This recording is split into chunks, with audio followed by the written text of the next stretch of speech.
একটা সমস্যার কথা আলোচনা হয়েছে।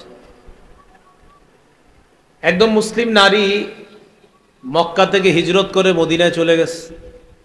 ওই মুসলিম নারীদের স্বামীরা ছিল কাফের। আবার আরেক দল মুসলিম পুরুষ, তাদের স্ত্রীরা ছিল কাফেরা। কঠিন এক সমস্যার মধ্যে পড়ে গেছে। মুসলিম নারীরা চিন্তা করতেছে, আমরা যে মুসলমান হইলাম, কাফের স্বামীরা কি এখনো আমাদের স্বামী? আর মুসলমান পুরুষ যারা, তারাও চিন্তিত যে যেই সমস্ত নারীরা মুসলমান হয় নাই আমাদের বিবি অনেকে আছে, তো তারা কি এখনো আমাদের বিবি? এই এক সমস্যায় পড়ে গেছে।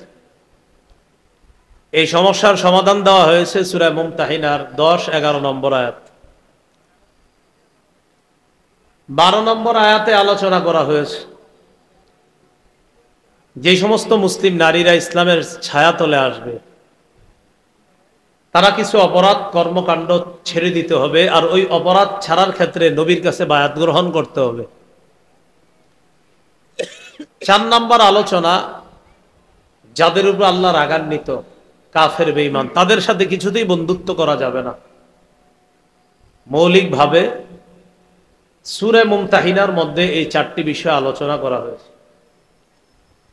সূরা মুমতাহিনা আর এর আগের সূরার মাঝে সম্পর্ক কি? কোরআনের একটা সূরা আর একটা সূরার, এই দুই সূরার মাঝে সম্পর্ক থাকে। সূরা মুমতাহিনার আগের সূরার নাম সূরা হাশর। সূরা হাশরের সাথে সূরা মুমতাহিনার কি সম্পর্ক? সূরা হাশরে মুনাফিকদের ব্যাপারে আলোচনা করা হয়েছে। মুনাফিকরা সামনাসামনি তারা দাবি করত ঈমানদার, কিন্তু আসলে তারা গোপনে গোপনে কাফেরদের সাথে সম্পর্ক রাখত। সূরা মুমতাহিনার মধ্যে আল্লাহ মুমিনদেরকে সরাসরি নিষেধ করছে, সাবধান, কাফেরদের সাথে কোনো ধরনের সম্পর্ক রাখবা না, বন্ধুত্ব করবা না, গোপনে কোনো সম্পর্ক তাদের সাথে করবা না। তাহলে আগের সূরায় যে মুনাফিকরা ইসলামের লেবাস ধরে গোপনে কাফেরদের সাথে সম্পর্ক রাখতো, এটা সূরা হাশরে আলোচনা আছে। সূরা মুমতাহিনায় আল্লাহ মুমিনদেরকে নিষেধ করে দিলেন, সাবধান, গোপনে গোপনে কাফেরদের সাথে সম্পর্ক রাখবা না, যেমনটা মুনাফিকরা রাখে। আগের সূরায় আলোচনা হয়েছে। সূরা মুমতাহিনা নাম কেন সূরাতুল মুমতাহিনা? মুমতাহিনা নামটা রাখা হয়েছে 10 নম্বর আয়াতের একটা শব্দকে কেন্দ্র করে। সূরা মুমতাহিনার 10 নম্বর আয়াতের একটা শব্দকে লক্ষ্য করে এই সূরার নাম সূরাতুল মুমতাহিনা। সূরা মুমতাহিনার 10 নম্বর আয়াতে আছে, ইয়া আইয়ুহাল্লাযীনা আমানু ইযা জাআকুমুল মুমিনাতু মুহাজিরাতিন ফামতাহিনুহুন্না। হে ঈমানদারগণ, তোমাদের কাছে যখন মুমিনরা হিজরত করে আসবে তখন তাদেরকে পরীক্ষা করবা। ফামতাহিনুহুন্নার বাংলা অর্থ হলো পরীক্ষা করবা তাদেরকে। ফামতাহিনু এর ক্রিয়ামূল হলো ইমতিহান। ইমতিহান অর্থ পরীক্ষা করা। ইমতিহানের ইসমে ফাইল ওয়াহিদ মুআন্নাসের সিগা হলো মুমতাহিনা। অতএব সূরাতুল মুমতাহিনা অর্থ হলো পরীক্ষাকারী সূরা। কি কারী সূরা? পরীক্ষাকারী সূরা। কেউ কেউ বলেন এই সূরার নাম সূরাতুল মুমতাহানা। প্রসিদ্ধ নাম হলো সূরাতুল মুমতাহিনা, হায়ের নিচে জের। কেউ কেউ বলেন না, এটার নাম সূরাতুল মুমতাহানা, হায়ের উপর জবর। মুমতাহিনা যদি হয় তাহলে এটার নাম হবে ইসমে ফাইল ওয়াহিদ মুআন্নাসের সিগা, অর্থ হবে পরীক্ষাকারী সূরা। আর যদি মুমতাহানা হয় তখন এটার উদ্দেশ্য হবে এটা ওয়াহিদ মুআন্নাস ইসমে মাফউলের সিগা। এর অর্থ হবে যাকে পরীক্ষা করা হয়, যেই নারীকে পরীক্ষা করা হয়। হায়ের নিচে জের হলে অর্থ হবে পরীক্ষাকারী সূরা, হায়ের উপর জবর হলে অর্থ হবে যেই নারীকে পরীক্ষা করা হয়। তো বেশিরভাগের মতে এটার নাম সূরাতুল মুমতাহিনা, হায়ের নিচে জের। তো যারা বলে মুমতাহানা, তখন উদ্দেশ্য হবে এই সূরার মধ্যে নারীদেরকে পরীক্ষা করা হবে। অর্থাৎ মুমতাহানা অর্থ হবে যেই নারীকে পরীক্ষা করা হয়। সূরা আল্লাহ শুরু করেছেন ইয়া আইয়ুহাল্লাযীনা আমানু লা তাত্তাখিযু আদুব্বি ওয়া আদুওয়াকুম আউলিয়া তুলকুনা ইলাইহিম বিল মাওয়াদ্দাহ ওয়া ক্বাদ কাফারু বিমা জাআকুম মিনাল হক يخرجون الرسول وإياكم أن تؤمنوا بالله ربكم إن كنتم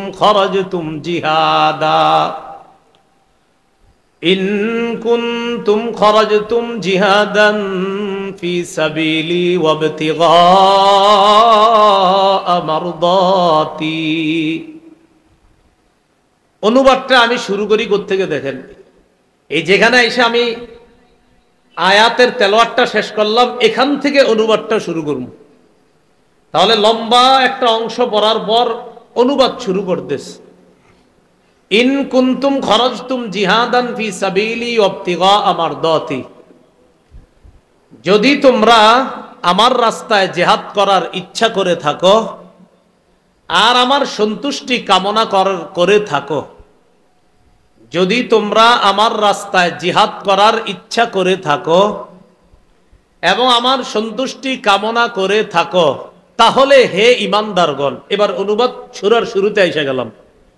লম্বা একটা অংশ তেলাওয়াত করার পর অনুবাদের সূচনা করলাম। যদি তোমরা আমার রাস্তায় জিহাদ করার ইচ্ছা করে থাকো এবং আমার সন্তুষ্টি কামনা করে থাকো, তাহলে হে ঈমানদারগণ। এ হলো সূরার শুরু। ইয়া আইয়ুহাল্লাযীনা আমানু, হে ঈমানদারগণ। হে ঈমানদারগণ কি? অনুবাদটা শুরু করলাম কিভাবে? যদি তোমরা আমার রাস্তায় জিহাদ করার ইচ্ছা করে থাকো এবং আমার সন্তুষ্টি কামনা করে থাকো, হে ঈমানদারগণ, তাহলে তোমরা আমার শত্রু আর তোমাদের শত্রুদেরকে বন্ধু হিসাবে গ্রহণ করো না।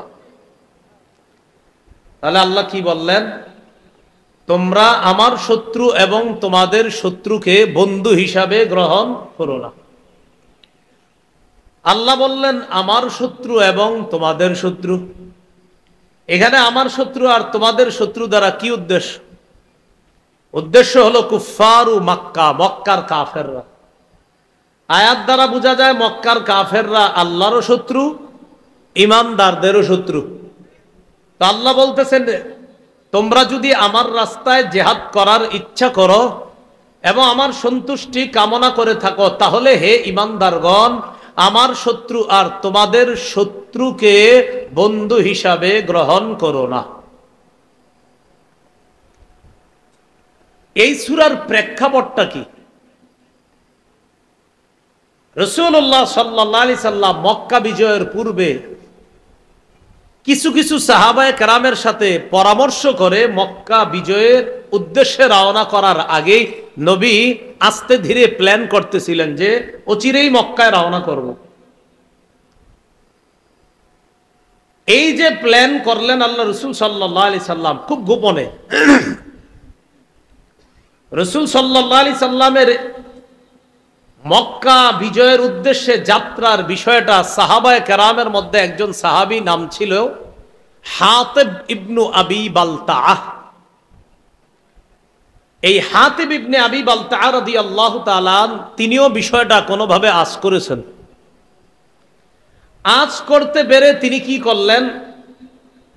তিনি চুপে চুপে মক্কার কাফেরদের কাছে একটা চিঠি লিখলেন। কি লিখলেন চিঠির মধ্যে? যে আল্লাহ রাসূল কিন্তু অচিরেই তোমাদের বিরুদ্ধে অভিযান পরিচালনা করার জন্য রওনা করবে। এই জাতীয় একটা চিঠি লেখা গোপনে মক্কার উদ্দেশ্যে পাঠাইয়া দিছে। খুব মন দিয়ে শুনেন, সাহাবীর ব্যাপারে যেন কোনো ধরনের খারাপ চিন্তা চেতনা মনে না আসে। তো যিনি লেখলেন চিঠিটা তার নাম হাতিব ইবনু আবি বালতাআহ। তিনি চিঠিটা পাঠাই দিলেন কোথায়? মক্কার উদ্দেশ্যে। চিঠি যখন তিনি পাঠাইলেন, একজন নারীর মাধ্যমে পাঠাইলেন। এই নারী ছিল গায়িকা, ঘুরা ঘুরা গান গাইতো। ঐতিহাসিকগণদের কেউ কেউ তার নাম লেখছে, নারীর নাম ছিল সারা। তার কাছে চিঠিটা দিয়ে দিস, তুমি মক্কার অমুক অমুক লিডারের কাছে এই চিঠিটা পৌঁছায় দিবা।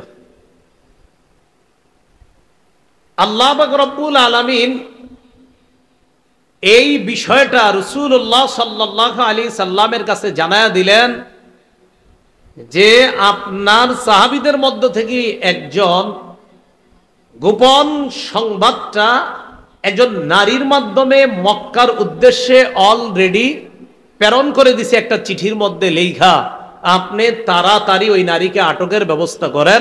আল্লাহ পরিপূর্ণভাবে ওহির মাধ্যমে নবীকে বিষয়টা জানায় দিলেন। ওই নারী গোপন চিঠিটা নিয়ে রওনা করছে। আপনাদের মনে প্রশ্ন আসছে, হুজুর একজন সাহাবী এরকম গোপন চিঠি কেন লেখছে? আসছে না প্রশ্নটা? পুরাটা শুনেন, প্রশ্ন থাকবে না ইনশাআল্লাহ। এই বিষয়টা সহিহ বুখারীতে বিস্তারিতভাবে একটা হাদিসে আসছে। সহিহ বুখারীর 3007 নম্বর হাদিস। হাদিসের বর্ণনাকারী আলী ইবনে আবি তালেব রাদিয়াল্লাহু তাআলা আনহু। আলী রাদিয়াল্লাহু তাআলা আনহু বলেন, বাআসানি রাসূলুল্লাহ সাল্লাল্লাহু আলাইহি ওয়াসাল্লাম আনা ওয়াজ জুবাইর ওয়াল মিকদাদ ইবনুল আসওয়াদ। আলী রাদিয়াল্লাহু তাআলা আনহু বলেন, রাসূলুল্লাহ সাল্লাল্লাহু আলাইহি সাল্লাম ওহির মাধ্যমে বিষয়টা জেনে আমাদের তিনজনকে প্রেরণ করলেন ওই নারীকে আটক করার জন্য। কোন তিনজন? এই তিনজনের নাম যদি পারেন একটু কষ্ট করে মনে রাখবেন। বলেন, আলী, জুবাইর, মিকদাদ রাদিয়াল্লাহু আনহুম। কয়জন নাম বললাম? তিনজন। আলী, জুবাইর, মিকদাদ। তো হযরত আলী বলেন, বাআসানি রাসূলুল্লাহ সাল্লাল্লাহু আলাইহি সাল্লাম আনা, নবী আমাকে পাঠাইলেন, মানে আমি আলীকে পাঠাইলেন। ওয়া জুবাইর, এবং জুবাইরকে পাঠাইলেন। ওয়াল মিকদাদ ইবনুল আসওয়াদ, আর মিকদাদ ইবনুল আসওয়াদকে পাঠাইলেন। আমাদেরকে পাঠানোর প্রাক্কালে আল্লাহ রাসূল সাল্লাল্লাহু আলাইহি সাল্লাম বললেন, ইনতালিকু, তোমরা তাড়াতাড়ি রওনা করো। হাত্তা তাতু রাউজাতা খাখিন, রওনা করে তোমরা তাড়াতাড়ি রওজায়ে খাখ নামক একটা জায়গা আছে, ওই জায়গায় দ্রুত পৌঁছো তোমরা। আমার সাথে জায়গাটার নাম বলতে হবে। বলেন, রওজায়ে খাখ। আবার রওজায়ে খাখ। রাসূলুল্লাহ সাল্লাল্লাহু আলাইহি সাল্লাম বললেন, ইনতালিকু, রওনা করো। হাত্তা তাতু রাউজাতা খাখিন, তোমরা একটা জায়গায় গিয়ে খুব দ্রুত পৌঁছো। ওই জায়গাটার নাম জানি কি? ফাইন্না বিহা যাইনা, সেখানে একজন মহিলা আছে, গায়িকা আছে। মাআহা কিতাবুন, ওই মহিলার সাথে একটা চিঠি আছে। সুবহানাল্লাহ। খুযুহু মিনহা, ওই চিঠিটা তার থেকে গ্রহণ করবা। হযরত আলী রাদিয়াল্লাহু তাআলা আনহু আর ওই দুই সাহাবী, বাকি দুইজন ওলামা হযরত ছাড়া ওই দুজনের নাম কি জানি? অন্যরা বলেন তো, আলেমরা ছাড়া অন্য কেউ? আরেকজন মিকদাদ। মোট তিনজন। একজনের নাম আলী, আরেকজন। তা আমরা রওনা করলাম। রওনা করার পর তিনি বলেন, তাআদা বিনা খাইলুনা, দ্রুত আমাদের বাহন আমাদেরকে নিয়ে চললো, ছুটে চললাম, আমরা খুব দ্রুত ছুটে চললাম। চলতে চলতে ইনতালাকনা, চলতে লাগলাম। হাত্তা ইনতাহাইনা ইলা রাউজাতি খাখিন, নবী যেই জায়গার কথাটা বলছে আমরা চলতে চলতে দ্রুত ওই জায়গায় পৌঁছে গেলাম, তথা রাউজাতু খাখ নামক জায়গায় আমরা পৌঁছে গেলাম।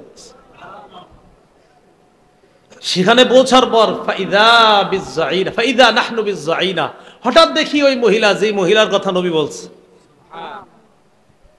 মহিলারে সরাসরি বললাম, আখরিজিল কিতাবা, চিঠিটা দাও। কোনো ভূমিকা ছাড়াই বললাম, চিঠিটা দাও। ফাকুলনা, আমরা বললাম, আখরিজিল কিতাব, চিঠিটা দাও। মহিলা কয়, মানে পুরা মহিলা কয়, কিসের চিঠি? মা মাই মিন কিতাব, আমার কাছে কোনো চিঠি নেই। হযরত আলী বলছেন, তোমার কাছে চিঠি আছে। যেহেতু আল্লাহর রাসূল বলছেন, এর মানে তোমার কাছে চিঠি আছে, এতে কোনো সন্দেহ নাই, চিঠি তাড়াতাড়ি দাও। হযরত আলী এক পর্যায়ে বললেন, লাতুখরিজিনাল কিতাব আও লানুলকিয়ান্নাত থিয়াব। কি বলে? হযরত আলী বলেন, লাতুখরিজিনাল কিতাব আও লানুলকিয়ান্নাত থিয়াব। হয়তো চিঠি দাও, না হয় যে কোনো মাধ্যমে, হয়তো মহিলা ইত্যাদি ডেকে এনে হলেও তোমার কাপড় খুলে তোমার ভিতর থেকে চিঠি বের করার ব্যবস্থা করতে আমরা বাধ্য হব, কারণ চিঠি তোমার কাছে আছে, এতে কোনো সন্দেহ নাই। এখন চিঠি কি দিবা না দিবা না সেটা বলো। মহিলা কি করছে দেখেন, ফাখরাজাতহু মিন ইকাসিহা, খোপার ভিতর থেকে চিঠি বের করছে, চুলের খোপার ভিতর থেকে চিঠি বের করছে। চিঠি বের করার পর হযরত আলী, জুবায়ের, মিকদাদ তারা চিঠি নিয়ে তাড়াতাড়ি চলে আসছে মদিনায়। রাসূলুল্লাহ সাল্লাল্লাহু আলাইহি সাল্লামের কাছে চিঠি পৌঁছানোর পর চিঠি খুলে দেখা গেল ফাইদা ফীহি মিন হাতিব ইবনে আবি বালতা ইলা উনাসিম মিনাল মুশরিকিন মিন আহলি মক্কাহ ইউখবিরুহুম বিবাদি আমরি রাসূলিল্লাহি সাল্লাল্লাহু আলাইহি ওয়াসাল্লাম। চিঠি খোলা হলো, চিঠি খুলে দেখা গেল চিঠির মধ্যে লেখা হাতিব ইবনে আবি বালতার পক্ষ থেকে মক্কার মুশরিকদের উদ্দেশ্যে একটা চিঠি লেখা, যে চিঠির মধ্যে আল্লাহ রাসূলের কিছু বিষয় তাদেরকে অবগত করে ওই চিঠির মধ্যে বিভিন্ন বিষয় হাতিব ইবনে আবি বালতা লিখছে চিঠির মধ্যে। তাড়াতাড়ি ডাকছে, হাতিবকে ডাকো। হাতিব ইবনে আবি বালতা রাদিয়াল্লাহু তাআলা, সবাই বলেন রাদিয়াল্লাহু তাআলা, আবার বলেন সবাই। তাকে ডাকছে, ডাকার পর রাসূলুল্লাহ সাল্লাল্লাহু আলাইহি সাল্লাম বললেন, মা হাদা ইয়া হাতিব। হাতিব, এটা কি, এটা কি বলো। হাতিব ইবনে আবি বালতা বললেন, লা তাজাল আলাইয়া ইয়া রাসূলুল্লাহ, হুজুর আমার ব্যাপারে দ্রুত সিদ্ধান্ত নিয়েন না, আমার কথা একটু শুনেন। রাসূলুল্লাহ সাল্লাল্লাহু আলাইহি সাল্লামকে হাতিব ইবনে আবি বালতা এবার বললেন, হুজুর আমি এই চিঠিটা লিখছি মক্কার মুশরিকদের কাছে, আপনি আমার ব্যাপারে দ্রুত সিদ্ধান্ত নিয়েন না, চিঠিটা আমি লিখছি তাদের কাছে। আপনার সাথে যে মুহাজির সাহাবী যারা আছে ইয়া রাসূলুল্লাহ, কানা মাআকা মিনাল মুহাজিরিন লাহুম কারাবাতুন ইয়াহমুনা বিহা আমওয়ালাহুম ওয়া আহলিহিম, আপনার সাথে যে মুহাজির সাহাবী যারা আছে তাদের আত্মীয় স্বজন মক্কায় আছে, আত্মীয়তার বন্ধনের কারণে তারা তাদের সম্পদ রক্ষা করতে পারবে, তারা তাদের সন্তানদেরকে রক্ষা করতে পারবে। হুজুর কুনতুম রাআন মুলসাকান ফি কুরাইশিন, আমিও কুরাইশদের সাথে ছিলাম লম্বা সময় মক্কায়, ওয়ালাম আকুন মিন আনফুসিহিম, কিন্তু আমি তাদের আপনজন কেউ না। আপনার সাথে যারা আছে সাহাবী, তাদের আপনজনরা এখনো মক্কায় আছে, আমি যদিও মক্কায় কুরাইশদের সাথে ছিলাম কিন্তু আমার আপনজন বলতে কেউ নাই। হুজুর আমার অনেক আত্মীয় স্বজনরা সেখানে আছে, অর্থাৎ কোথায়, মক্কায় যেই জায়গায় সাহাবীদের আপনজন, আর কিছু রিলেটিভ আছে যারা এখনো মক্কায় রয়ে গেছে, কিন্তু তাদের আপনজন বলতে মক্কায় কেউ নাই। আমি চিন্তা করলাম আমি যদি একটা চিঠি লিখি, এই চিঠি লেখার কারণে আমি চিন্তা করলাম ফাআহবাবতু, আমি এই ইচ্ছা করলাম ইদফাতা যালিকা মিনান নাসাবি ফিহিম, যেহেতু আমার বংশের কোনো সম্পর্ক নাই, তাই আমি চিন্তা করলাম একটা চিঠি লিখি, আমি একটা চিঠি লিখলে তাদের সাথে একটা ভালো সম্পর্ক হবে, ইয়াহমুনা বিহা কারাবাতি, তখন তারা আমার পরিবারের যে কয়েকজন আছে তাদেরকে তারা রক্ষা করবে। কারণ আপনি যখন মক্কায় যাবেন, যাওয়ার পর যখন তাদের বিরুদ্ধে লড়াই করবেন, হুজুর আমার তো ইয়াকিন আপনাকে আল্লাহ বিজয় দান করবেন, কিন্তু তখন তো আমার আত্মীয় স্বজন যারা আছে তারাও বিপদে পড়বে। আমি শুধু তাদেরকে বিপদ থেকে উদ্ধার করার জন্য কাফেরদের সাথে শুধুমাত্র এতটুকু একটু খাতির করতে চাইছিলাম, একটা চিঠি লেখা। এটা বলার পর নবীজি বললেন, হুজুর বিশ্বাস করেন, মা ফাআলতু যালিকা, আমি এটা এই কারণে করি নাই কুফরন, যে আমি কাফের হয়ে গেছি, ওয়ালা ইরতিদাদান, আমি দিন থেকে বের হয়ে মুরতাদ হয়ে গেছি এই জন্য আমি করি নাই, ওয়ালা রিদান বিল কুফরি বাদাল ইসলাম, আমি ইসলাম গ্রহণ করার পর আবার কুফরিকে পছন্দ করে নিয়েছি, বিষয়টা এমনও না। তাহলে আমি কাফেরও হই নাই, আমি মুরতাদও হই নাই, আমি ইসলাম গ্রহণ করার পর কাফের হয়ে গেছি, বিষয়টা এমনও না হুজুর। শুধুমাত্র একটা চিঠি দিলে যদি তারা আমার প্রতি একটু সহানুভূতি প্রদর্শন করে, আমার যে সন্তান আদি আছে তাদেরকে অন্তত যদি একটু রক্ষা করে, এই জন্য একটা চিঠি লিখছিলাম। নবীজি তার পুরো বক্তব্য শুইনা সাহাবীদেরকে লক্ষ্য করে বললেন, লাকাদ সাদাকাকুম, এই শোনো, হাতেব যা বলছে সত্য কথা বলছে। কি বলছে? সত্য কথা। হযরত ওমর ফারুক রাদিয়াল্লাহু তাআলা আনহু বললেন, দানি আদরিব উনুক হাযাল মুনাফিক, হুজুর আমার একটু সুযোগ দেন, আমি ওর গলাটা উড়িয়ে দিই। এই মুনাফিক বলছে, এই মুনাফিকের। আল্লাহ রাসূল বললেন, ওমর সাবধান, কদ শাহিদা বাদরা, আমার এই সাহাবী হাতেব বদরের যুদ্ধে অংশগ্রহণ করছে। তুমি জানো বদরের সাহাবীদের ব্যাপারে আল্লাহ কি বলছে? আল্লাহ বলছে, আমালু মা শিতুম, তোমাদের যা মন চায় তোমরা তা করো। ও বদরের অংশগ্রহণকারী সাহাবীরা, তোমাদের যা মন চায় তা করো। কদ গফারতু লাকুম, আমি তোমাদেরকে মাফ করে দিচ্ছি।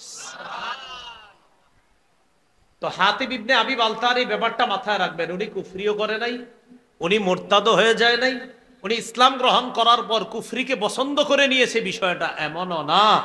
উনি আসলে ওনার এই জায়গায় বুঝতে একটু ভুল হয়েছে। উনি মনে করছে এটা দিলাম আর এতে আর কি হবে। ঐতিহাসিকগণ লেখছেন ওনার ইয়াকিন ছিল বিজয় তো আল্লাহ নবীরই দিবে। কেন? কারণ আল্লাহ তো আগেই বলছে, ইন্না ফাতাহনা লাকা ফাতহাম মুবিনা। কোরআনের এই আয়াত প্রমাণ করে যে আল্লাহ নবীর হাতেই এই মক্কার বিজয় দান করবেন। উনি ইয়াকিনের কারণে একটা চিঠি লিখছে যে কাফেররা, তোমরা আমার চিঠি পাওয়ার পর যতই উল্লাসিত করো, বিজয় কিন্তু আল্লাহ নবীরে দান করবে। এটা ওই সাহাবীরও ইয়াকিন ছিল।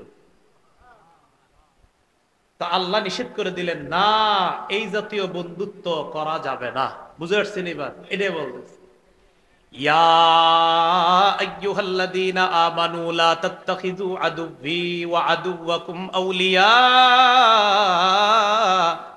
তুলকুনা ইলাইহিম বিল মাওয়াদ্দা। হে ঈমানদারগণ, আমার শত্রু আর তোমাদের শত্রু, এই শত্রুদেরকে এমন বন্ধু বানাও না যে বন্ধুত্বের কারণে তুলকুনা ইলাইহিম বিল মাওয়াদ্দা, তাদের কাছে চিঠি পাঠায়া দাও বন্ধুত্বের খাতিরে, তাদের কাছে চিঠি পাঠায়া দাও আন্তরিকতাপূর্ণ সম্পর্কের কারণে, বন্ধুত্বের কারণে। এই জাতীয় বন্ধু কোনো কাফেররে বানাও না।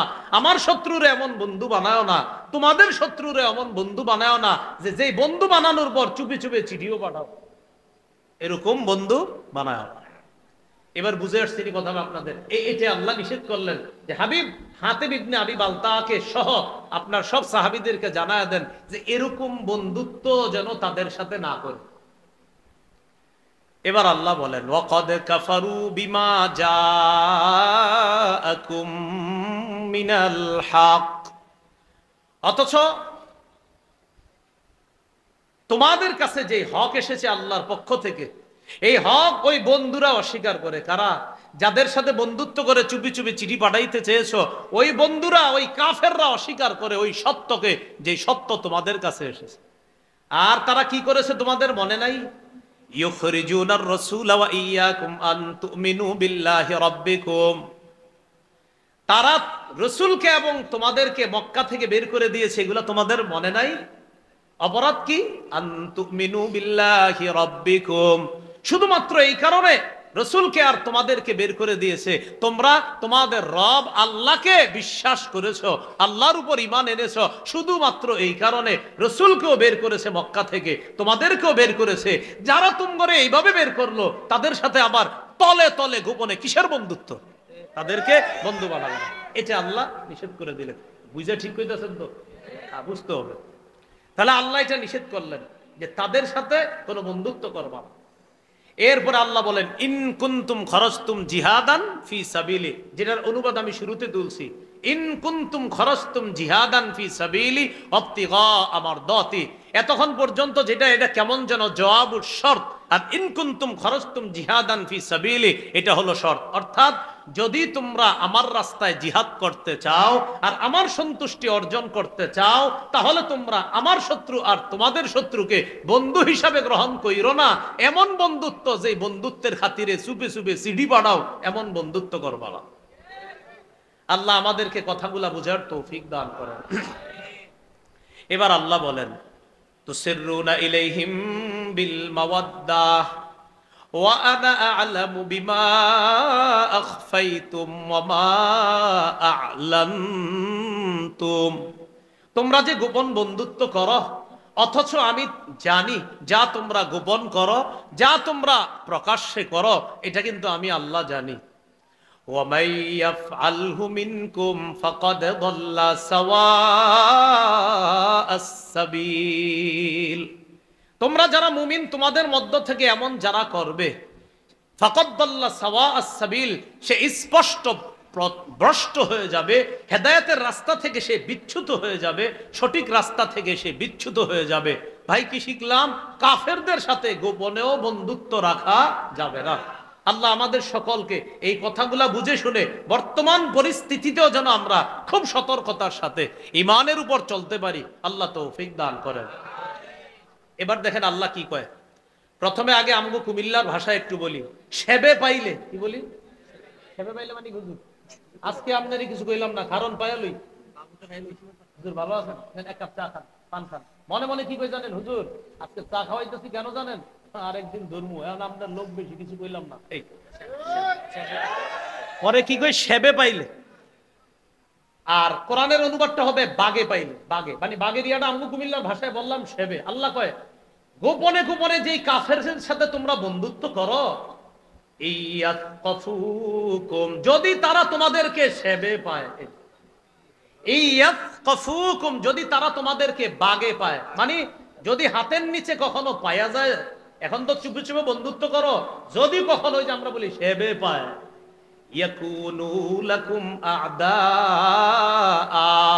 তোমাদের শত্রু হয়ে যাবে তারা, যাদেরকে গোপনে বন্ধু ভাবছো এতদিন, যখন তারা কোনো সুযোগ পাবে নগদ পল্টি মারে বন্ধু হয়ে যাবে। যাদেরকে নগদ পল্টি মেরে শত্রু হয়ে যাবে, যাদেরকে তোমরা চুপে চুপে বন্ধু ভাবতা, হঠাৎ একদম নগদ পল্টি মারবে আর নগদ শত্রু হতে দেরি করবে না। আল্লাহর কসম, অমুসলিম বেঈমান যাদেরকে আমরা অনেক সময় মনে করি তিনি মনে হয় আমার আপনজন, আবার চুপে চুপে তার সাথে সম্পর্ক যদি রাখতে চাই, আল্লাহ বলতেছেন মনে রাখবা, যদি বাগে পায়, যদি সেবে পায়, যদি একবার পাইতে পারে, নগদ তোমার শত্রু হবে, আমি আল্লাহ বলে দিলাম।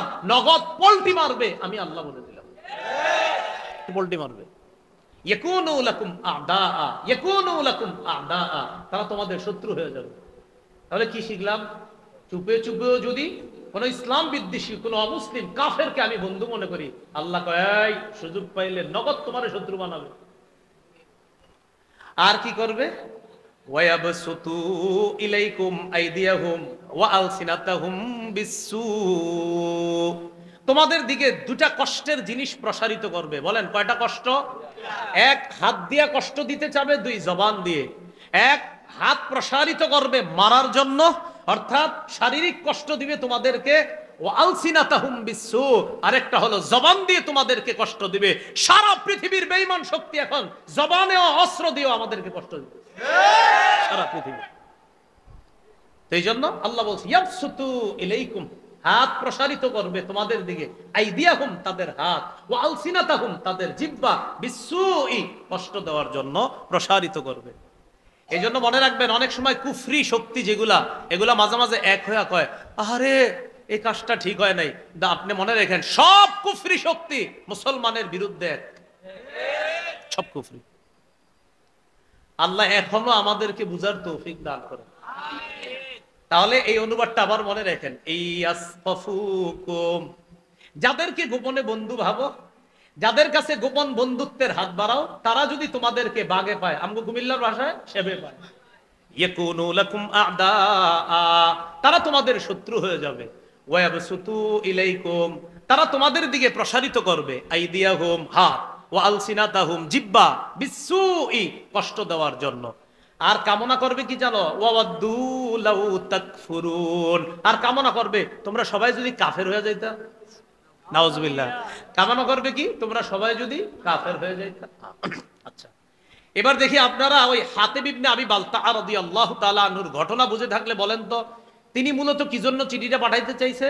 ওনার কিছু আত্মীয়রা আছে এখনো, ওদের উপর যেন কোনো আক্রমণ না আসে, তাদেরকে বাঁচানোর জন্য। এবার আল্লাহ কি বলে দেখেন, লান তানফাকুম আরহামুকুম ওয়ালা আওলাদুকুম ইয়াউমাল কিয়ামাহ, তোমাদের আত্মীয় স্বজন, তোমাদের সন্তান কিয়ামতের ময়দানে তোমাদের কোনো কাজে আসবে না। ইয়াফসিলু বাইনাকুম, আল্লাহ তোমাদের মাঝে ফয়সালা করবেন। ওয়াল্লাহু বিমা তা'মালুনা বাসীর, তোমাদের কর্মকাণ্ড সম্পর্কে আল্লাহ অবগত আছেন। আল্লাহ তোমাদের কর্মকাণ্ড দেখতেছেন। বলেন আল্লাহ আমাদের কর্মকাণ্ড দেখতেছেন।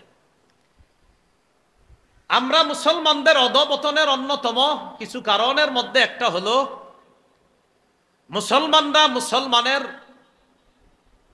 অধিকার, এই জিহাদ মুসলমান এমন ভাবে ভুলে যাচ্ছে যেন জিহাদ যে একটা ফরজ বিধান সময় মতো, এটা মুসলমান নাম শুনলেই জিহাদ।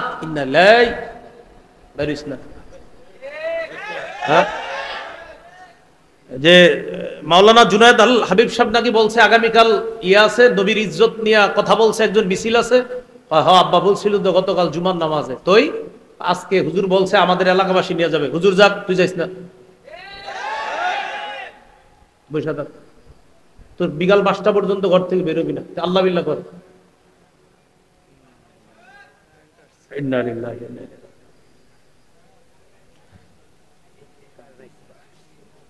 বলছিলাম মুসলমানরা অধঃপতনের অন্যতম একটা কারণ মুসলমানদের, সেটা হলো মুসলমান জিহাদের সঠিক অর্থ না জানা এবং জিহাদের ব্যাপারে মুসলমানদেরকে উল্টা পাল্টা বুঝানো আর সেটা তারা বুঝে নেওয়া। আজকে আমার সাথে একটু বলেন জিহাদ এবং সন্ত্রাস সম্পূর্ণ আলাদা। সন্ত্রাস অপবিত্র, জিহাদ পবিত্র। বিশ্ব সন্ত্রাস, বলেন বিশ্ব সন্ত্রাস মুক্ত দেখতে চাইলে, এবার বলেন বিশ্বকে সন্ত্রাস মুক্ত দেখতে চাইলে সন্ত্রাস প্রতিহত করার শ্রেষ্ঠ ঔষধ প্রয়োগ করতে হবে সন্ত্রাস নামক অপবিত্র, বলেন সন্ত্রাস নামক অপবিত্র কর্মকাণ্ড দূর করার শ্রেষ্ঠ পবিত্র পদ্ধতি হলো জিহাদ। বলেন তো, সন্ত্রাস নামক অপবিত্র এটারে যদি দুনিয়া থেকে দূর করার কোন ধরনের উপায় আমরা অবলম্বন করি, আহারে সন্ত্রাস মুক্ত বিশ্ব দেখতে চাই, সন্ত্রাস মুক্ত সমাজ দেখতে চাই, সন্ত্রাস মুক্ত বাংলাদেশ দেখতে চাই, আল্লাহর কসম সারা পৃথিবী যদি সন্ত্রাস মুক্ত দেখতে চাই তাহলে শ্রেষ্ঠ পবিত্র বিধান জিহাদের বিকল্প আর কিছু নেই। কিন্তু এই বিষয়টা আপনার বুঝতে হবে, এটা আরেকজনকে আপনি বুঝাইতে হবে। যেমন আপনার ঘরে এরকম লোক আছে যিনি আপনার বলবে, হে বেটা জিহাদ মানি, তোর বেটা এই সন্ত্রাসগিরি আপনি বলবেন না, জিহাদ আর সন্ত্রাস আলাদা। এর মুখ দিয়া বলাইবেন যে আপনি বলেন সন্ত্রাস অপবিত্র, জিহাদ পবিত্র, এরে বলাইবেন। যে ব্যক্তিগুলা বলবেন সন্ত্রাসী দূর করার শ্রেষ্ঠ উপায় হলো জিহাদ, এরপরে তারে বুঝাবেন আবু জাহেল সন্ত্রাসী ছিল, নমরুদ সন্ত্রাসী ছিল, ফেরাউন সন্ত্রাসী ছিল, আবু জাহেল এমন সন্ত্রাসী ছিল, কাবা চত্বরে আমার হাবিব নামাজের মধ্যে দাঁড়াইছে, উকবা ইবনে আবি মুআইদ, বুখারীর বর্ণনা, উকবা ইবনে আবি মুআইদরে পাঠাইছে, আবু জাহেল ঘোষণা করছে কে পারবা অমুক এলাকায় যাওয়ার পর আইয়ুকুম ইয়াতি বিজাজুরি আলি ফুলান, অমুক এলাকার ওটের নারী বুড়ি রক্ত গোবর গুলা আনবা, আনার পর মোহাম্মদ যখন সেজদায় যাবে সাল্লাল্লাহু আলাইহি ওয়াসাল্লাম, সেজদায় যাওয়ার পর অমুক এলাকার ওটের নারী বুড়ি পচা রক্ত মোহাম্মদের কাঁধের উপর দিবা, এরকম কে পারবা? উকবা ইবনে আবি মুআইদ দাঁড়ায় গেছে, আমি পারবো, যাও নিয়ে আসো। সে গেছে, যাওয়ার পর সত্যি সত্যি ওটের নারী বুড়ি ওটের পায়খানা গোবর নিয়ে আসছে। নবীজি সেজদায় গেছে, বাস্তবে কি রসুলের কাঁধ মুবারকের উপরে ওটের নারী বুড়ি পচা রক্ত গোবর আল্লাহ রসুলের কাঁধের উপর চাপায় দিস। এটা আপনি আপনার এলাকার ভাইকে বুঝান যে দেখো এটা কি, এটা সন্ত্রাসী।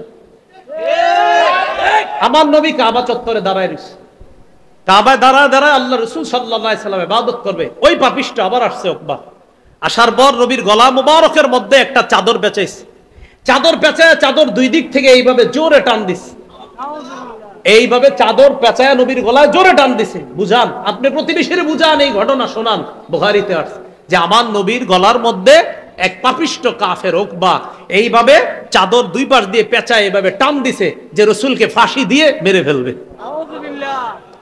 আবু বকর সিদ্দিক রাদিয়াল্লাহু তাআলা আনহু আসছে, আসার পর তার একটা ধাক্কা মারছে, ধাক্কা মেরে আবু বকর সিদ্দিক রাদিয়াল্লাহু তাআলা আনহু বললেন, আতাকতুলুনা রাজুলান আইয়াকুলা রাব্বি আল্লাহ ওয়াকাদ জাআকুম বিল বাইয়িনাতি মির রাব্বিকুম, একটা মানুষকে কি এই কারণে তোমরা হত্যা করবা যে ব্যক্তি বলে আমার রব হলেন আল্লাহ, রব্বি আল্লাহ, যে ব্যক্তি বলে আমার রব হলো আল্লাহ, ওয়াকাদ জাআকুম বিল বাইয়িনাতি মির রাব্বিকুম, আর তিনি এই রব যে আল্লাহ এটার সপক্ষে তোমাদের কাছে প্রমাণ আদিও পেশ করেছে, এগুলা নিয়ে উপস্থিত হয়েছে, এরপরেও কি লোকটাকে তোমরা হত্যা করবা?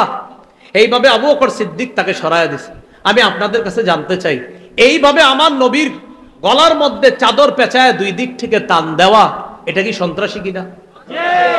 আবু জাহেল ওর ওটের নারী বুড়ি আইনা আল্লাহ রসুলের কাঁধের উপরে দেওয়া, এটা সন্ত্রাসী কিনা? এইভাবে একদিন দুই দিন না, 1 বছর 2 বছর না, টানা 13 বছর রসুল আর সাহাবীদের উপর সন্ত্রাসী কর্মকাণ্ড চালিয়েছে কাফেররা। কয় বছর? তাহলে বলেন তো কি বুঝলাম আমরা? মুসলমানরা আগে আক্রমণ করছে না সন্ত্রাসী করছে কাফেররা 13 বছর? বলেন, আক্রমণ কি আগে মুসলমানরা করছে না কাফেররা? কয় বছর? 13 বছর সাহাবা নবীর উপর এইভাবে অত্যাচার করছে। এরপর 13 বছর পর আল্লাহ আয়াত নাজিল করছে সূরা হজর 39-40 নম্বর আয়াত। আল্লাহ বলেন, উযিনা লিল্লাযীনা ইউকাতালুনা বিআন্নাহুম যুলিমু, যাদেরকে আক্রমণ করা হচ্ছে, উযিনা, এবার তাদেরকে জিহাদের অনুমতি দেওয়া হলো। উযিনা, অনুমতি দেওয়া হয়েছে। লিল্লাযীনা ইউকাতালুনা, যাদেরকে আক্রমণ করা হচ্ছে তাদেরকে জিহাদের অনুমতি দেওয়া হলো। কেন? বিআন্নাহুম যুলিমু, তাদেরকে জুলুম করা হয়েছে, তারা মাজলুম। এই তারা কারা? নবী আর সাহাবায়ে কেরাম। কত বছর? 13 বছর। কত বছর? এইভাবে আপনি পাশের এলাকার লোকটারে বুঝান, বুঝায় বলেন, কাকা এই 13 বছর যে কাজগুলো করছে ঠিক হয়েছে? তখন বলবে, না এগুলো তো অন্যায় হয়েছে, আবু জাহেল তো কামগুলো ঠিক করে নাই। তখন আপনি বলবেন, এরপর আল্লাহ 13 বছর পর জিহাদের বিধান দিয়েছে, এই সন্ত্রাস নামক অপবিত্রতা দূর করার জন্য পবিত্র জিহাদ আল্লাহ দিয়েছেন। 13 বছরের অপবিত্রতা যেন দূর করে, তখন আল্লাহ জিহাদের বিধান দিয়েছে। তাহলে অপবিত্র সন্ত্রাসগিরি কয় বছর করছে কাফেররা? এরপরে জিহাদের বিধান দিয়েছে। এইভাবে আপনি এটা পার্সোনালি বুঝাইতে হবে। আগে মুখ দিয়ে স্বীকার করাইবেন, কাকা বলেন আবু জাহেল কামটা ঠিক করছে? তো বলবে না। বলেন উকবাই কাজটা ঠিক করছে? বলবেন না। তখন জিজ্ঞেস করবেন ওনারে, বলেন তো কি করা দরকার? বলবে, আরে আমি থাকলে তো ওর খবর আছিল, বলবে উনি। তাহলে বলবে, হ্যাঁ এই 13 বছর শুধু সহ্য করছে, এরপর আল্লাহ বিধান দিছে। সাহাবাদের মন চাইছে কিছু করতে, করে নাই। কেন? আল্লাহ বলে নাই। 13 বছর পর উযিনা, তখন আল্লাহর পক্ষ থেকে অনুমতি দেওয়া হয়েছে। পরের আয়াতে আল্লাহ বলে, সূরা হজর 40 নম্বর আয়াত, তারা কারা যাদেরকে আক্রমণ করা হয়েছে? আল্লাযীনা উখরিজু মিন দিয়ারিহিম বিগাইরি হাক্কিন ইল্লা আইয়াকুলু রাব্বুনাল্লাহ, যাদেরকে তাদের ঘর থেকে বের করে দেওয়া হয়েছে অন্যায়ভাবে। তাদের অন্যায়টা কি? বলার পরে নাউজুবিল্লাহ পড়বেন। তাদের অন্যায় হলো তারা এটা বলতো আমাদের রব হলো আল্লাহ। আল্লাহকে রব বলাটা কাফেররা অন্যায় হিসেবে সাব্যস্ত করছে। নাউজুবিল্লাহ, না আল্লাহ আমার রব, এটা হলো অন্যায় তাদের। যে তোমরা আল্লাহর রব বলবা, আল্লাহ কয় তারা বলতো আমাদের রব আল্লাহ। কাফেররা এটাকে অপরাধ সাব্যস্ত করে তাদেরকে মক্কা থেকে বের করে দিল। এবার আল্লাহ বলেন, ওয়ালাউলা দাফউল্লাহিন নাস বা'দাহুম বিবা'দিল্লাহ হুদ্দিমাস সাওয়ামিউ ওয়া বিআউ ওয়া সালাওয়াতু ওয়া মাসাজিদু ইউযকারু ফীহা ইসমুল্লাহি কাসীরা। জিহাদের বিধান দেওয়ার মাধ্যমে আমি আল্লাহ যদি একজন মানুষের মাধ্যমে আরেকজন মানুষকে প্রতিহত না করতাম, মানে মুজাহিদদের মাধ্যমে যদি অপরাধীদেরকে আমি প্রতিহত না করতাম যুগে যুগে, লাহুদ্দিমাত সাওয়ামিউ, তাহলে খ্রিস্টানদের যে ইবাদতখানা আশ্রম, আশ্রম ধ্বংস হয়ে যেত। অর্থাৎ খ্রিস্টানরা যেই যুগে দুনিয়াতে ছিল, যখন তাদের শরীয়ত দুনিয়ার মধ্যে ছিল, যখন তারা হক পথে চলতো, তখন ওই জামানায়ও ইবাদতখানা ধ্বংস করার জন্য লোক ছিল। আল্লাহ বলেন, আমি যদি জিহাদের বিধান না দিতাম, একদল মানুষের মাধ্যমে আরেক দলকে যদি প্রতিহত না করতাম, খ্রিস্টানদের আশ্রমগুলা ধ্বংস করে দেওয়া হতো। ওয়া বিয়াউ, বিয়াউন মালি হলো গির্জা, এই গির্জা ধ্বংস করে দেওয়া হতো। ওয়া সালাওয়াত, সালাওয়াত মানে ইহুদিদের উপাসনালয়, এগুলাও ধ্বংস করে দেওয়া হতো। ও মাসাজিদ, মুসলমানদের মসজিদগুলাও ধ্বংস করে দেওয়া হতো। এজন্য আমি আল্লাহ জিহাদের বিধান দিলাম। কেন? যেন মুজাহিদরা অপরাধীদের থেকে এই জাতীয় ইবাদতগুলো খানা, এই ইবাদত যেখানে মুসলমানরা ইবাদত করবে, এগুলো যেন রক্ষা করতে পারে। তাই আমি যুগে যুগে জিহাদের বিধান দিয়েছি। একদল মানুষের মাধ্যমে আরেক দলকে প্রতিহত করেছে। তো বলছিলাম, আল্লাহ পাক রব্বুল আলামিন ওই যে পবিত্র কোরআনে বলে, তুসিররুনা ইলাইহিম বিল মাওয়াদ্দাহ ওয়া আনা আ'লামু বিমা আখফাইতুম ওয়া মা আ'লানতুম ওয়া মান ইয়াফআলহু মিনকুম ফাকাদ দাল্লা সাওয়াআস সাবিল ইয়াফকাফুকুম ইয়াকুনু লাকুম আ'দাআ। কাফেররা যদি তোমাদেরকে বাগে পায়, সেবে পায়, ইয়াকুনু লাকুম আ'দাআ, তারা তোমাদের শত্রু হয়ে যাবে। ওয়াবসুতু ইলাইকুম আইদিয়াহুম ওয়া আলসিনাতাহুম বিসসুই ওয়া ওয়াদ্দু লাউ তাকফুরুন, তারা তোমাদের বিরুদ্ধে তাদের হাত, তাদের মুখ তারা প্রসারিত করবে তোমাদেরকে কষ্ট দেওয়ার জন্য। লান তানফাকুম আরহামুকুম ওয়ালা আওলাদুকুম ইয়াউমাল কিয়ামাহ ইয়াফসিলু বাইনাকুম আল্লাহু বিমা তা'মালুনা বাসীর। তোমাদের আত্মীয়-স্বজন, তোমাদের সন্তান তোমাদের কোনো কাজে আসবে না কিয়ামতের ময়দানে। সেদিন তোমাদের মাঝে আল্লাহ ফয়সালা করবে, বিচার করবে। তোমরা যা করো আল্লাহ সব দেখেন। তো আল্লাহ পাক রব্বুল আলামিন এই আয়াতগুলোর মধ্যে এটাও বলে দিয়েছেন, আনতুমিনু বিল্লাহি রাব্বিকুম, তোমরা যে আল্লাহর প্রতি ঈমান আনো, তোমাদের রবের প্রতি যে তোমরা ঈমান আনো, এই আল্লাহর প্রতি ঈমান আর রবের প্রতি তোমরা যে ঈমান আনো, এই আল্লাহ আর রবের প্রতি ঈমান আনো, এই কারণে কাফেররা তোমাদেরকে বের করে দিয়েছিল কোত্থেকে? মক্কা থেকে। রাসূলকেও বের করেছে, তোমাদেরকেও বের করেছে। এই বিষয়ে আরেকটা ঘটনা শোনাইলাম যে মুসলমানদেরকে যখন বের করে দিয়েছে 13 বছর নির্যাতন করার পর, তখন আল্লাহ জিহাদের বিধান দিয়েছে। আরেকটা বিষয় এখান থেকে প্রমাণ করার চেষ্টা করেছি, মুসলমান তাদের অধিকার আদায়ের শ্রেষ্ঠ একটা পদ্ধতি যেটা সবার জানা দরকার ছিল, এই পদ্ধতিটা মুসলমান ভুলতে বসেছে। ওই পদ্ধতির নাম কি? জিহাদ। অধিকার থেকে বঞ্চিত করছিল, 13 বছর নির্যাতন করছে। যাও ভাগো এখান থেকে, ঘর বাড়ি পাইবা না, কিচ্ছু পাইবা না, সব ছেড়ে গেল। আল্লাহ কয় অধিকার বঞ্চিত করে ফেললো তাদেরকে। এবার কি করলেন? জিহাদের বিধান দিলেন। তাহলে মুসলমানদের অধিকার পাওয়ার অনেক উপায় আছে, এর মধ্যে শ্রেষ্ঠ উপায় জিহাদ। এটা ভালোভাবে আপনি বুঝতে হবে। এরপর আল্লাহ পাক রব্বুল আলামিন বলেন, قد كانت لكم أسوة حسنة في إبراهيم والذين معه। হে মুসলমানগণ, হে নবীর সাহাবীগণ, ইব্রাহিম নবী আর তার সাথে যে ঈমানদাররা আছে তাদের মাঝে তোমাদের জন্য উত্তম আদর্শ আছে। এই আমি আপনি আমরা আমাদের সবার জন্য ইব্রাহিম নবী আর তার অনুসারী যারা, তাদের মাঝে উত্তম আদর্শ আছে। কি উত্তম আদর্শ? মন দিয়ে শুনেন। إذ قالوا لقومهم إنا براء منكم ومما تعبدون من دون الله। ইব্রাহিম নবী তার অনুসারী তারা তাদের সম্প্রদায়কে বলেছিল, ইন্না বুরাআ, আমরা মুক্ত, মিনকুম, তোমাদের থেকে মুক্ত, আমরা সম্পর্ক ছিন্ন করলাম, মিনকুম, তোমাদের সাথে সম্পর্ক ছিন্ন করলাম, ওয়া মিম্মা তা'বুদুনা মিন দুনিল্লাহ, আল্লাহ ছাড়া যাদের ইবাদত করো তোমরা তাদের থেকেও সম্পর্ক ছিন্ন করলাম। আল্লাহ কি বলতেছে দেখেন, ও মুসলমানরা, ইব্রাহিম নবী আর তার সম্প্রদায়ের মাঝে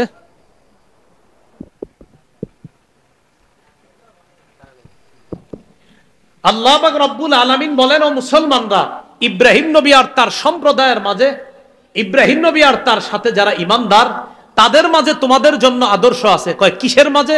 কয় যখন তারা তাদের সম্প্রদায়কে বলেছিল, হে আমাদের সম্প্রদায়, ইন্না বুরাআউ মিনকুম ওয়া মিম্মা তা'বুদুনা মিন দুনিল্লাহ, তোমাদের সাথে সম্পর্ক ছিন্ন করলাম, তোমরা যাদের ইবাদত করো আল্লাহ ছাড়া তাদের থেকেও সম্পর্ক ছিন্ন করলাম।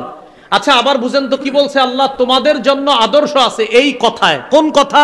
ইব্রাহিম নবী আর তার জাতি, ইব্রাহিম নবীর সাথে ঈমানদাররা তাদের সম্প্রদায়কে বলছে, হে আমাদের সম্প্রদায়, আমরা তোমাদের থেকে সম্পর্ক ছিন্ন করলাম, তোমরা আল্লাহ ছাড়া যাদের ইবাদত করো তাদের থেকেও সম্পর্ক ছিন্ন করলাম।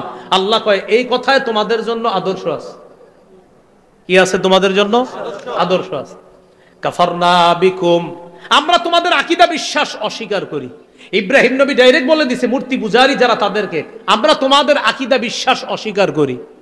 ওয়াবাদা বাইনানা ওয়া বাইনাকুমুল আদাওয়াতু ওয়াল বাগদাউ আবাদা, আমাদের মাঝে আর তোমাদের মাঝে শত্রুতা এবং বিদ্বেষ আবাদা চিরকালের জন্য প্রকাশ হয়ে গেছে।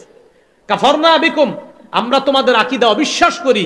ওয়াবাদা বাইনানা ওয়া বাইনাকুম, আমাদের মাঝে আর তোমাদের মাঝে স্পষ্ট হয়ে গেছে আল আদাওয়াত, শত্রুতা, ওয়াল বাগদা, বিদ্বেষ, আবাদান, চিরকালের জন্য। বেঈমানদেরকে মুসলমানরা এই কথা বলা, ও বেঈমানরা শোনো, তোমাদের সাথে কোনো সম্পর্ক নাই, তোমরা যাদের ইবাদত করো তাদের সাথে আমাদের কোনো সম্পর্ক নাই, তোমাদের আকীদা বিশ্বাস আমরা অস্বীকার করি, আমাদের মাঝে আর তোমাদের মাঝে শত্রুতাও স্পষ্ট, বিদ্বেষ স্পষ্ট, তোমাদের সাথে আমাদের সাথে শত্রুতা চলবে, বিদ্বেষ চলবে। কতদিন জানো? হাত্তা তুমিনু বিল্লাহি ওয়াহদা, যতদিন এক আল্লাহকে আল্লাহ বলে না মানবা, যতদিন এক আল্লাহকে আল্লাহ বলে না মানবা। এই কথায় অনেক শিক্ষা, তাওহীদের শিক্ষা, যে তাওহীদবাদীরা, ইমানদাররা, তাওহীদবাদীরা, ইমানদাররা, বিশ্বাসীরা অবিশ্বাসীদেরকে এই কথা বলা। ইব্রাহিম নবী যেমন বলেছিল, তোমাদের সাথে আমাদের কোনো সম্পর্ক নাই, তোমরা যাদের ইবাদত করো তাদের সাথে আমাদের কোনো সম্পর্ক নাই, তোমাদের সাথে আমাদের সাথে শত্রুতা, বিদ্বেষ চলবে আবাদা, চিরকালের জন্য। কতদিন? হাত্তা তুমিনু বিল্লাহি ওয়াহদা, যতদিন এক আল্লাহকে আল্লাহ বলে বিশ্বাস না করবা। কি ঠিক বুঝছা? ঠিক না, না বুঝছা? বুঝতে হবে যে আল্লাহ বলছে তোমাদের জন্য আদর্শ আছে। এই জায়গায় বললাম হ্যাঁ আদর্শ আছে, কিন্তু আদর্শটা আমরা গ্রহণ করলাম না, তাহলে কিন্তু হবে না। আমাদের ওসামা ভাই চলে আসছে, নারে তাকবীর। আল্লাহ ভাইয়ের হায়াতে বরকত দান করেন, সকলে বলে আমিন। আল্লাহ তাকে ভরপুর কবুল করেন, বলে আমিন। তো যাই হোক, ইল্লা কাওলা ইব্রাহিম লিআবিহি লাআস্তাগফিরান্না লাক ওয়া মা আমলিকু লাকা মিনাল্লাহি মিন শাই। ইব্রাহিম আলাইহিস সালাতু ওয়াস সালামের একটা কথা ছিল,